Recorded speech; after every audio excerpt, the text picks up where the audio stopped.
Bon, pour revenir à mon Polmar digital numérique, qu'on peut programmer, comment on appelle ça, les 446 DMR, là, jusque-là, j'ai programmé jusqu'à 15 pour montrer un peu comment ça va.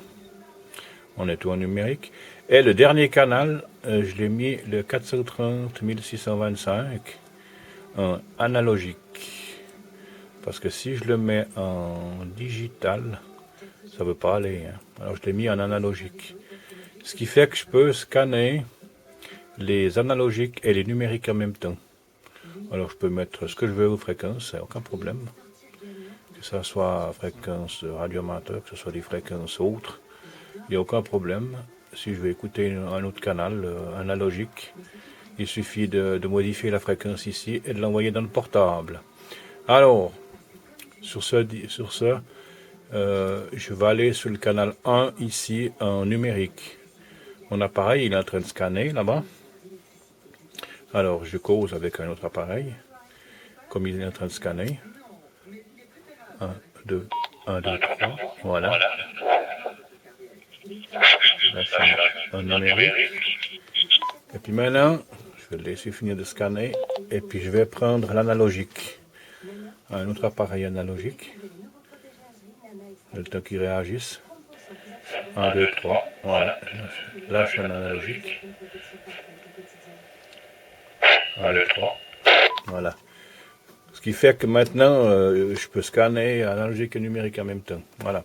Et puis pour ce qui concerne après le système de programmation, bah, il faut aller dans si je me rappelle, basic setting. Ici on a le squelch, on a les, ouais, comme on voit ici, ça je touche pas.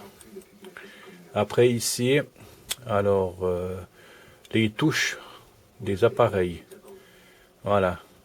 La touche rouge ici, je peux modifier, je peux la mettre en scanner, elle était déjà en scanner. Hein. Je peux la mettre en Vox. HI Power, la puissance de 500 mA à 4 watts. Elle a deux fonctions, la touche. Si on reste appuyé quelques secondes dessus, sur celui-ci par exemple, si je reste appuyé quelques secondes sur celui-ci, ça me change la puissance. Comme démonstration, là si je prends l'appareil, voilà.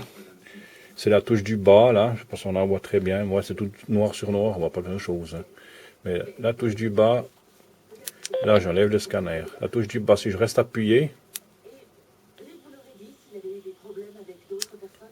Ah.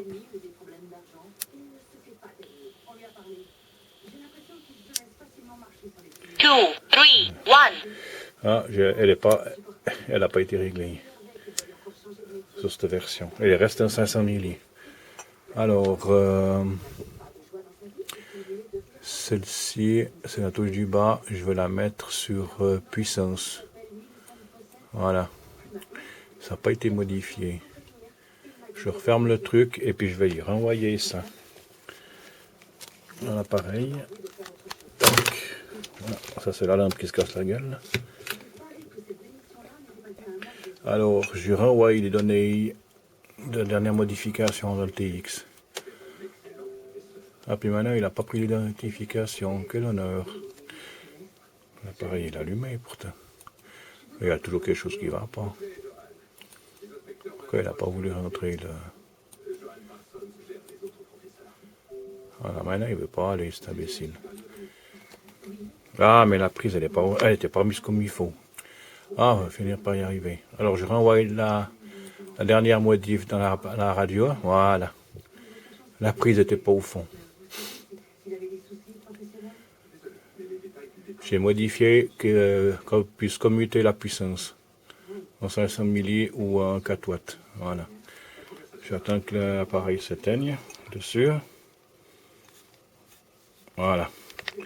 Et maintenant, je crois que je dois pour la commuter, cette fois. La touche du bas. Ah, il a pris pas. Power low. Ah, voilà. Ah, il était en sens inverse. Il était en sens inverse. Alors, on n'a plus de puissance. Power high. Voilà, grande puissance, voilà. On est bon cette fois. Ouais, j'ai passé en numérique. Et puis avec 6, 10, 14, 16. le dernier canal en 430 analogique. Voilà, ça a passé dans l'autre radio là-bas. Alors, cette fois, on est bon. Hein. Alors, justement, c'est comme j'ai dit, Basic Setting. Or, ici, on a le Cade. On a l'Archipower en haut. Et puis, ici, il fallait mettre le scan. Il n'a pas été mis. Alors, bon, j'ai remodifié le scan sur la touche. On aurait dû faire normalement le contraire. Le scan. Le scan, où c'est qu'il est le scan maintenant? Il est là.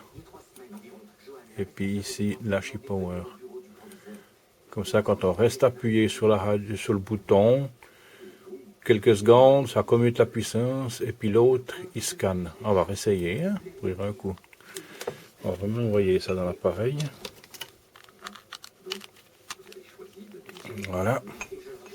J'ai renvoyé tout ça. J'ai inversé les trucs, ça, normalement ça devrait jouer cette fois.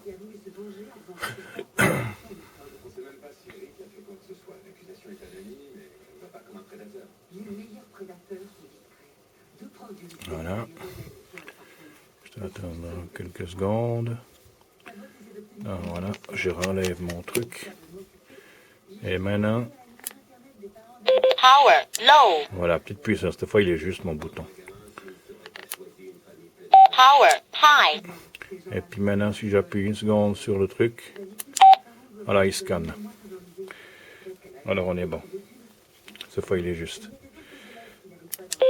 Et puis, la touche du haut, elle sert à ouvrir le squelch. Vox, on. Là, c'est le Vox. Vox, Et, off. voilà, et puis, si on reste appuyé dessus, on a envoyé un bip. Ah ouais, mais ça, on peut encore modifier aussi. Si par hasard, on veut mettre le... comment on appelle ça, le squelch. Bon, je ne veux pas recommencer avec ça. Parce que, de toute façon, alors voilà, l'appareil, il est programmé. La version que je voulais mettre après, on peut mettre encore. Après, il y a le DMR. Après, dans ce système-là, il y a les... on peut faire des groupes. Hein. Alors là, il y a le groupe 1, bon, parce qu'il était le groupe 1. Mais si je prends l'autre version, ici, la version avec le codage, la clé ici, que j'ai fait ouvrir, je fais edit dans ces DMR ici. Oh, il y avait un groupe qui avait été refait. Oh, je ne le vois pas. Ah non, je ne le vois pas dans la liste. Ah, il est peut-être été ici. C'est pas moi qui l'a fait, c'est pour ça que je n'arrive pas à déterminer le... C'est assez complexe à utiliser. Après, je remets la version d'origine.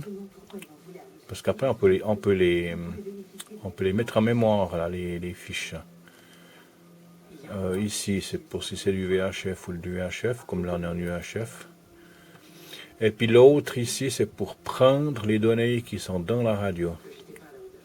Ça veut remodifier quelque chose entre deux. Voilà, je crois qu'en gros, il y a encore des trucs ici. Bon, ça j'ai pas touché non plus. Ça c'est rien de spécial. C'était juste pour montrer un petit peu le système basique. Bon, c'est le squelch pour l'analogique parce qu'il n'y a pas besoin sur le numérique. Après, le Vox, on peut le mettre en off ou en on.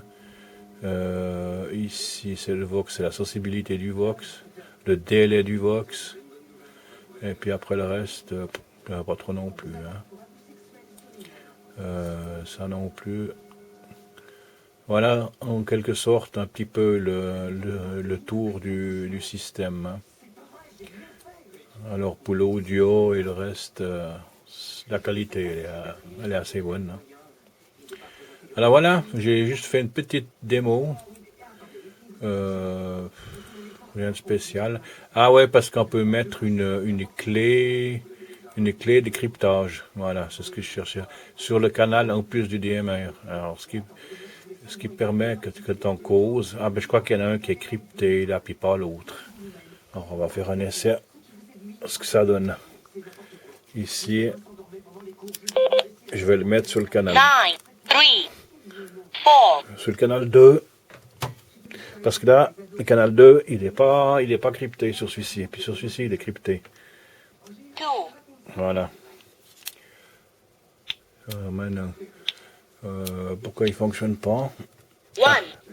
Ah, il était pas sur le 2. Voilà. 1, 2, 3. Ah ben, apparemment, il a l'air de fonctionner correctement. 1, Je sais pas. Ah, parce que... Ah oui, je sais pourquoi. Je sais pourquoi. Non, c'est juste. On a mis la version d'origine.